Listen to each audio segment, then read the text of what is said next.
concussions. I've had more than 19 concussions. 19 that I know of. If you had things that we couldn't fix, that would be such a tragedy. But there are things that we could fix for you. P.A.S.T is an organization dedicated to provide comprehensive pro bono medical services to retired NFL players. Yeah, doing great.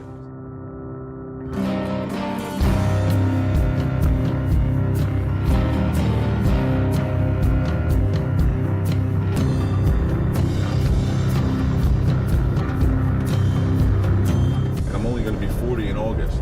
And if I start to have this brain shit, what the fuck is my life going to be after? After 500 yards, you have reached your destination. I mean, you know, as shit's getting deeper and deeper and we're going further and further, I'm fucking afraid to find out what the fuck is going on. Literally, scared to death. You know, in the last few months, we've seen what, unfortunately, we've termed the Junior Seau effect. A guy of that stature who was a successful, predominant player in the game, great post-career, ends up taking his own life, and we now know that that's related to CTE, the post-concussion brain disease that affects so many former NFL players. It's sort of spread this panic amongst the retired player community. We all knew we were going to have knee pain, shoulder pain, stuff from football, but what really scared me was Junior Seau, and everybody was killing themselves. Pretty much all of them have this CTE. But I went to Harvard, and I was the first one that they did this experimental, it's like an autopsy where they slice your brain, except it's called a living biopsy. There's this marker on your brain, it's called tau protein.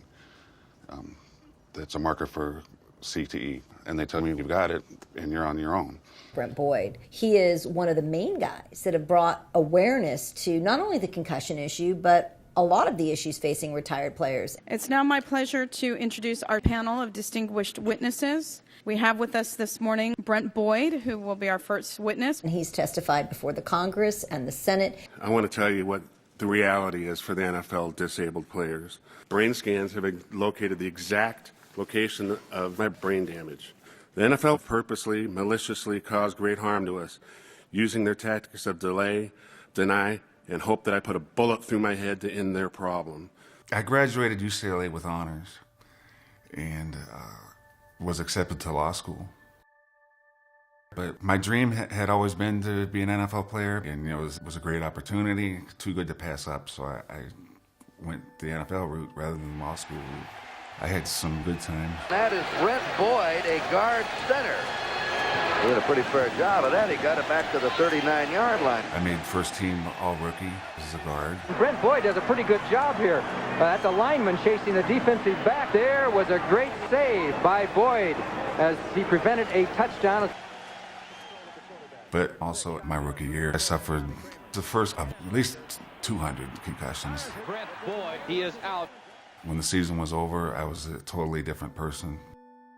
The main symptoms that I noticed are actually the same symptoms that haunt me to this day.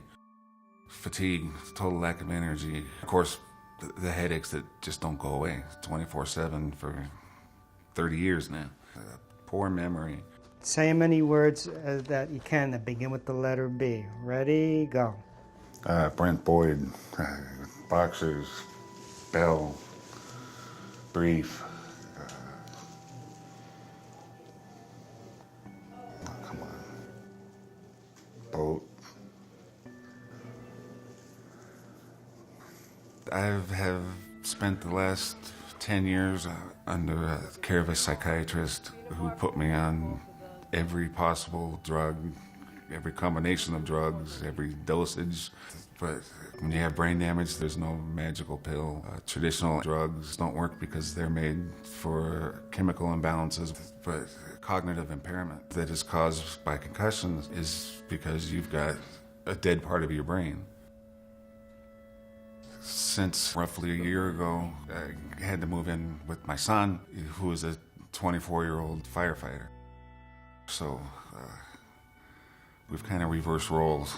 You know, he's taking care of Dad now, and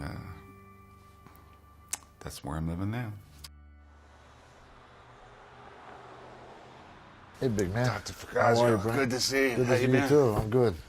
One of the things we've been working on and that we've started to implement here at P.A.S.T are protocols to reverse or lessen the symptoms that are related to post-concussion issues. Looking at head trauma, the big news in the mid-2000s was, hey, head trauma causes brain damage. Well, okay, not a great leap to believe that, but no one was doing anything to treat it. So we started doing that, and that treatment was born out of the research done in improving your brain function. We're biochemicals. I mean, we're a biochemical reaction, basically. And there may be a deficiency of an enzyme in that reaction. The deficiency in that enzyme may be a mineral, or maybe a vitamin supplement, maybe a coenzyme that we can give you. And then you come up with solutions. You said the key word, solutions. I mean, everybody else gives me diagnosis. You know, just to find out that you can have improvement in quality of life. You don't have to sit around and feel doomed to dementia and Alzheimer's. We can have a good, happy life. Now in Brent's case, a guy who's had symptoms of CTE for almost 30 years. Good. Good to see you.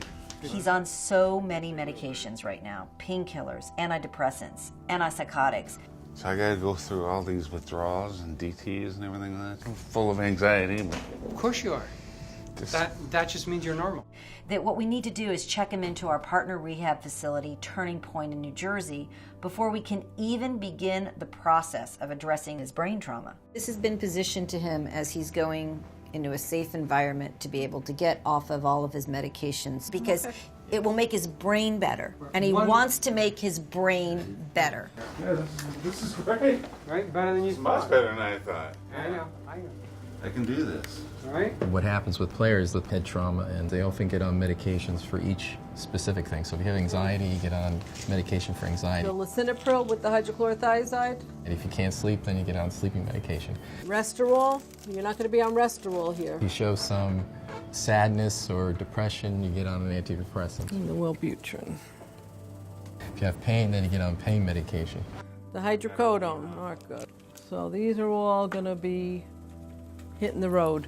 The thing with Brent is he's been on this similar cocktail for about 9 years, and that can't be good. I don't know where the head trauma starts and ends with him. That's why we want to do this. We don't really know who Brent really is.